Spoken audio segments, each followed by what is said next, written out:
एक बार विवेकानंद बनारस में एक मंदिर से बाहर आ रहे थे तो बाहर बैठे कुछ बंदरों ने विवेकानंद को चारों तरफ से घेर लिया, जिससे विवेकानंद थोड़े घबरा गए और भागना शुरू कर दिया। तो जब वो भाग रहे थे तो बंदर उनके पीछे और पड़ गए, वो और भागने लगे, बंदर और पीछे भागने लगे। ये सब दृश्य एक मोंक बाहर खड़ा हुआ देख रहा था। उन्होंने विवेकानंद को कहा, रुक जाओ और इन बंदरों का सामना करो।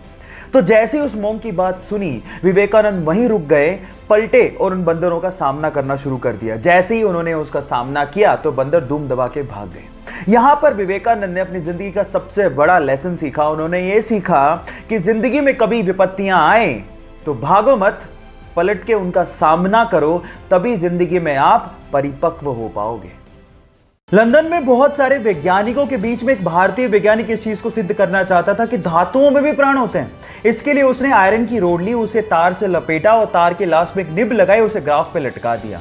अब प्लान ये था कि उसके ऊपर वो एसिड गिराएंगे जिससे धातु थर-थर कांपेगा और वो ग्राफ में दिखेगा। अब जो बोतल उन्हें पकड़ाई गई थी, जैसे ही उन्होंने वो बोतल उड़ेली, धातु पे कोई फर्क ही नहीं पड़ा। सारे वैज्ञानिक हंसने लगे कि ये पॉसिबल थोड़ी है, धातु में प्राण कहां होते हैं। तो उसके बाद उन्होंने वो बोतल उठाई और वो गट-गट करके पी गए, क्योंकि उन्हें पता था कि किसी ने धोखे से एसिड को बदल दिया गया है। बाद में पियोन ने माफी मांगी और उन्हें ओरिजिनल एसिड की बोतल दी गई और बाद में उन्होंने वो एसिड धातु पे गिराया और वो सारा प्रभाव ग्राफ पे दिखा और ये सिद्ध हो गया कि धातु में भी प्राण होता है। जी हां, मैं बात कर रहा हूं जगदीश चंद्र बसु की और ये बात है 1911 की। बात अजीब है लेकिन सच है। गाइस, जब भी अर्थ शेक करती है यानी कि धरती हिलती है तो उसे अर्थक्वेक कहा जाता है। आपको तो ये बात पता ही होगी। और हमारे साइंटिस्ट लोगों ने हमारी अर्थ पे बहुत जगह पे अर्थक्वेक्स को रिकॉर्ड भी किया है। आपने भी कभी ना कभी इसे महसूस किया होगा। लेकिन सवाल ये है कि अगर हमारी अर्थ प्लेनेट को छोड़ दें तो इसके अलावा अगर किसी और प्लेनेट पे ऐसे ही वाइब्रेशंस महसूस किए जाएं तो क्या उसे भी अर्थक्वेक ही कहेंगे? नहीं। आपकी जानकारी के लिए मैं आपको बता दूं कि नासा ने इतिहास में पहली बार 6 अप्रैल 2019 को ऐसे ही वाइब्रेशंस मार्स के सरफेस पे रिकॉर्ड किए थे, जिसे मार्स क्विक का नाम दिया गया था। है ना अमेजिंग फैक्ट? क्या आप इसके पहले तक के फैक्ट जानते थे? और अगर नहीं जानते थे तो YouTube पे हमारे चैनल को सब्सक्राइब कर लीजिए और अगर आप Instagram पे देख रहे हैं तो मुझे फॉलो करना मत भूलिएगा। मिलते हैं अगली वीडियो में। इंडिया में हर साल 28 फरवरी को साइंस डे यानी कि विज्ञान दिवस मनाया जाता है। उसके पीछे का रीजन ये है कि 28 फरवरी 1928 को डॉक्टर सीवी रमन ने रमन इफेक्ट की डिस्कवरी की थी।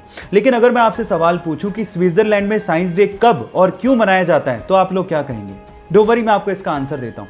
स्विट्जरलैंड में हर साल 26 मई को साइंस डे मनाया जाता है और इसके पीछे का रीजन जान के आपको बहुत प्राउड फील होगा, क्योंकि 26 मई 2006 को डॉक्टर एपीजे अब्दुल कलाम ने स्विट्जरलैंड को विजिट किया था और जैसे ही उन्होंने वहां पे कदम रखा, वहां की सरकार ने 26 मई को विज्ञान दिवस घोषित कर दिया। ये फैक्ट जान के आपको कैसा लगा, चैट सेक्शन में लिखना मत भूलिएगा। एक बंदा जो 10 साल तक बस कंडक्टर रहा और फिर उसके बाद लगभग 4 साल तक वो ट्रक ड्राइवर्स के साथ घूमता रहा उन पे डॉक्यूमेंट्री बनाने के लिए, और उसके बाद उसी डॉक्यूमेंट्री को भारत की तरफ से 8th डॉकफेस्ट अवार्ड के लिए भेजा गया और उसके बाद उस डॉक्यूमेंट्री मूवी ने इतिहास रच दिया। जी हां गाइस, लगभग 124 देशों की 1799 फिल्मों को पीछे छोड़ते हुए उसने इंटरनेशनली बेस्ट फिल्म अवार्ड अपने नाम कर लिया। उस मूवी का नाम है हाईवेज ऑफ लाइफ, जो कि ट्रक ड्राइवर्स की लाइफ पे बेस्ड है, जिसे शूट किया है अमर माईबाम ने। गाइस, सच में गर्व होता है इंडियन टैलेंट पर। आपको ये जान के कैसा लगा, चैट सेक्शन में लिखना मत भूलिएगा।